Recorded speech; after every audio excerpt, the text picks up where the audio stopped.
Remember back in the 1980s when kids roamed free? There were fewer rules, fewer worries, and a whole lot more adventure. And for a kid who craved freedom, there was probably no place less supervised than a park in Vernon, New Jersey. In the 70s and 80s, water parks are a new concept.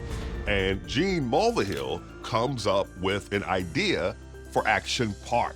He's gonna be in the center of it all, and he markets it as the park for the ultimate thrill seeker. It's got cliff diving, air slides, rapids, waterfalls. Gene Mulvihill kind of had this grandiose vision of he was going to be the next Walt Disney. But Action Park was probably one of the most ill-advised parks in the history of amusement parks on Earth. Every one of my friends that went came back with a cast and stitches.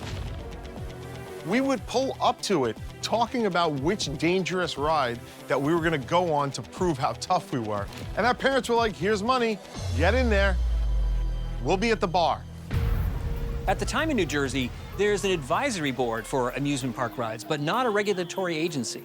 So Mulvihill doesn't need any permit when he goes about building this thing. With nothing holding him back, Mulvihill dreams up one of the park's most unforgettable rides.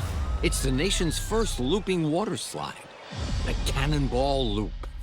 So the Cannonball is a 60-foot enclosed water slide that has a 360-degree loop that spits you out at the bottom.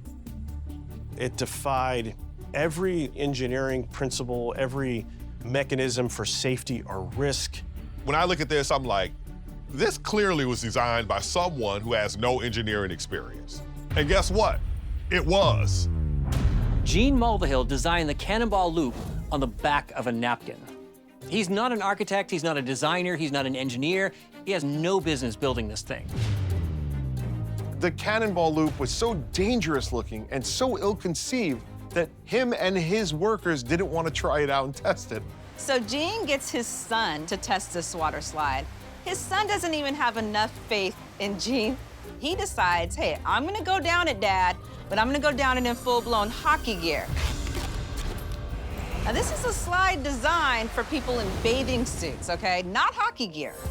Gene Mulvihill using his son to test out this ride just says so much about attitudes around parenting from that era. Then Mulvihill starts paying park employees, mostly high school students, to go down. Mulvihill offers them $100 to be the guinea pigs, essentially. And so one by one, they go down the water slide, and there's a problem. When they enter the loop, the riders have to have enough speed to make it all the way around the loop. If you didn't make it, you fall back down the tube, and now you're really stuck. You can't go back up the 60-foot incline, and you can't go up the loop. What do? The only way to get out, eventually, is they lower ropes down the tube where the kids can latch onto it, and then they pull them all the way back out. They finally decide that there's enough people getting stuck that they have to create this hatch to get people out. This was a ride that had its own escape hatch. That's how bad it was. But amazingly, getting stuck is not the worst possible outcome. People would come out and be like, why am I bleeding from here? Why am I bleeding from here? It's a water ride. How are people getting cut? They open a hatch and they see that people were losing their teeth on the ride. The teeth would get embedded into the ride like shards of glass, and then we would just go on it and shoot around and get cut up by people's teeth. People's teeth! The Cannonball Loop causes so much carnage that responsible adults are forced to intervene. So many people had been injured that the advisory board said, hey, we gotta put the brakes on this. The ride is only open for a month, but the park itself hangs on for another 11 years. A lot of these things that we talk about sound kind of dangerous and perhaps too risky for children to be engaging with. But as someone that lived through that era, there was a sense of pride in acknowledging and surviving the danger. That was Action Park, and I couldn't wait to go back next year. One ride Action Park didn't have is the most popular ride in America today, a roller coaster. And if you think modern coasters are bigger and badder than ever, you'd be wrong. Coney Island in the 1880s is where the entire world comes to play and be mystified and astounded. And the marquee attraction of the day was the Switchback Railway. And it was raking in the modern equivalent of $22,000 a day. The Switchback topped out at 6 miles per hour. This is really slow compared to a modern roller coaster. But think that back then, not only were roller coasters the new thing, but very few people were driving around in cars, so it was actually pretty exciting. The people who own the amusement piers begin to think, well, how can they up the ante? How can they make it go faster? How can they increase the thrill? What they come up with is the first American coaster to go upside down. It's called the Flip-Flap Railway. And at the time, it was the fastest freestanding roller coaster in the world, because it has to be. The key to making this roller coaster work is speed, so that once you start going around the loop, you don't stall at the top and fall down. Because there's nothing but your own body weight and G-force holding you down. You have no seatbelt, you have no harness, you have nothing but yourself, God, and the wind. The Flip-Flap Railway is a circle that's about 25 feet in diameter. And in order to generate enough speed, there's an almost pure vertical drop where the cars reach 45 miles an hour. To put in perspective, the first auto race in the US is held the same year the Flip-Flap opens. And the cars in that race average 7 miles per hour. 7.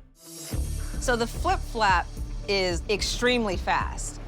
And even in today's standards, 45 miles per hour on a roller coaster is getting it. The speed is ahead of its time. But as far as safety measures, they're making that up as they go along. In the late 1800s, there was no real regulation. I mean, amusement parks were new.